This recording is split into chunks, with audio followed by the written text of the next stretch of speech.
અને ઉત્તર ગુજરાતના રાજકારણમાં અલ્પેશ ઠાકોર ફરીથી સક્રિય દેખાઈ રહ્યા છે। શક્તિ પ્રદર્શન જોવા મળી રહ્યું છે।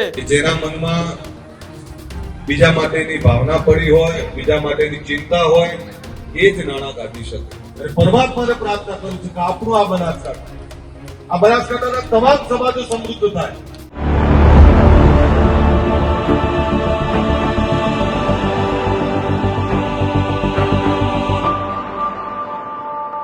ઉત્તર ગુજરાતના રાજકારણની અંદર ફરીથી અલ્પેશ ઠાકોર સક્રિય થયા છે।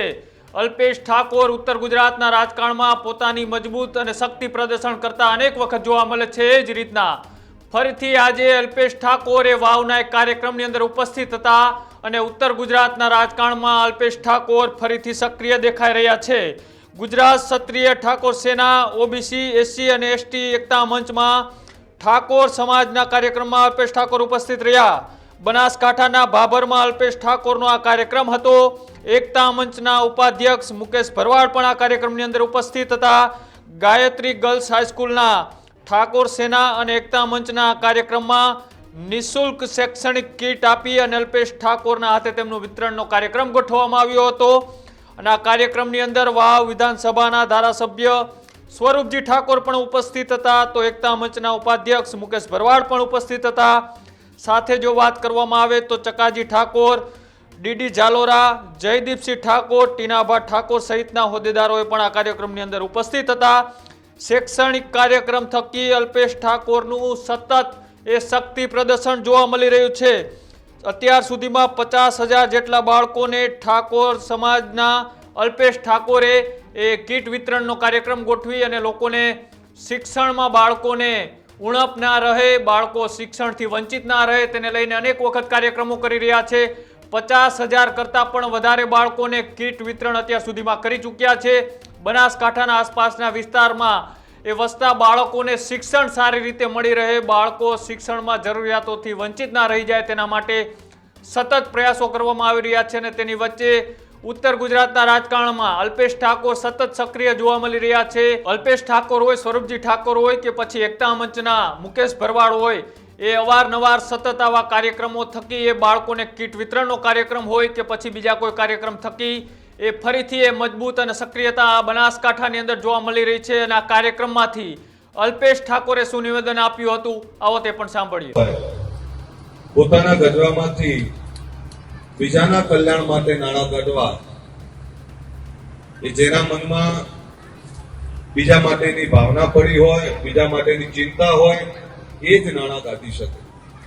અને એ દાન 1 રૂપિયાનું છે કે 1 કરોડનું, એની સાથે એની ભાવના શું છે એ મહત્વની।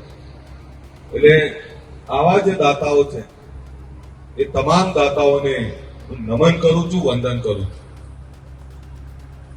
કોઈ પણ વિચારને મૂકવો અને વિચારને મૂક્યા પછી એને સાર્થક કરવા માટે એ તમામ શ્રેષ્ઠીઓ, આગેવાનો અને દાતાઓની જરૂર પડતી હોય છે।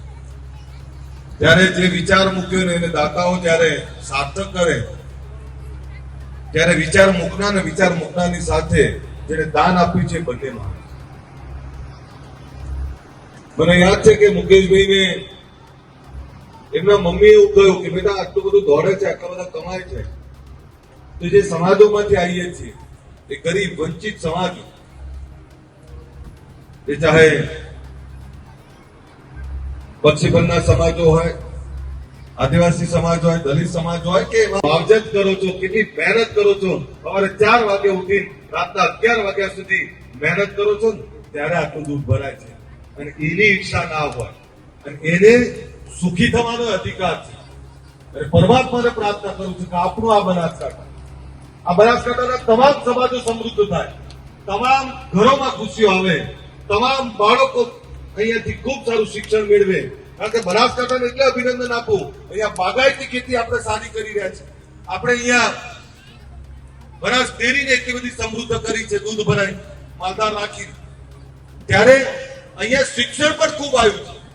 ત્યારે આથી વધારે ખૂબ મોટું શિક્ષણ વધે એના માટે જે રીતના તમે સાંભળ્યું કે અલ્પેશ ઠાકોર સતત પોતાનું શક્તિ પ્રદર્શન કરી રહ્યા છે અને ઉત્તર ગુજરાતની અંદર એ વાવ વિધાનસભાની જીત બાદ અલ્પેશ ઠાકોર સતત સક્રિય જોવા મળી રહ્યા છે અને સાથે જ એ એસસી એસટી અને ઓબીસી સમાજના લોકોને એક કરી એક મંચ ઉપર લાવી અને સમાજના કાર્યો થકી હવે પોતાની રાજકીય તાકાત મજબૂત કરવા માટે અનેક કાર્યક્રમો થકી ફરીથી અલ્પેશ ઠાકોર સક્રિય જોવા મળી રહ્યા છે અને તેને લઈને 50,000 કરતાં પણ વધારે બાળકોને શિક્ષણની કીટનું વિતરણની વાત હોય કે પછી સમાજ સેવાના બીજા અલગ અલગ કાર્યક્રમો હોય, તેના થકી જે અલ્પેશ ઠાકોરનું નિવેદન અને આ કીટ વિતરણના કાર્યક્રમને લઈ તમારું શું માનવું છે અમારી કોમેન્ટ બોક્સની અંદર જણાવજો.